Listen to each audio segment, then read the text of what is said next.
ပြင်ဝဲလို့တင်တွေဆိုရယ်ဖလားတရားနဲ့ပြည့်စုံနေတဲ့တင်တွေမျိုးကသူမရဲ့မင်းဖလားတရားတွေကလည်းလေးပြင်မှာပြင်ဝဲနေတဲ့လက်ပြလေးလို့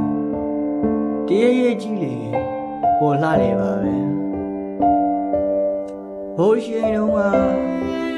ဘဘဝီဆိုတဲ့သူမအလားဆုံးမင်းကလေးဖြစ်ခဲ့ပေမဲ့မင်းရှိတဲ့ရဲ့သူမရှိနေခဲ့သူမ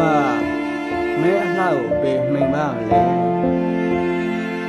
ဇမင်းကတော့လာခဲ့ပါတယ်ဒါပေမဲ့နှလုံးသားကတော့ကြောင်မှင်းနေစေပေါ့မှတ်တော်လားမင်းနဲ့မတွေ့ခင်ကိုကတော့တက္ကသိုလ်ကျောင်းသားပေါ့ပင်လီပြည်မှာတုံးနဲ့လိုင်းရရက်ခဲနေတဲ့လိုင်းတန်လေးလိုဖြစ်ပေါ်လာတဲ့ကိုရင်နှလုံးသားမင်းနဲ့တွေ့တဲ့အချိန်ပါပဲတငယ်ချင်းတို့ဖြစ်ခဲ့ပါတယ်ချစ်သူတို့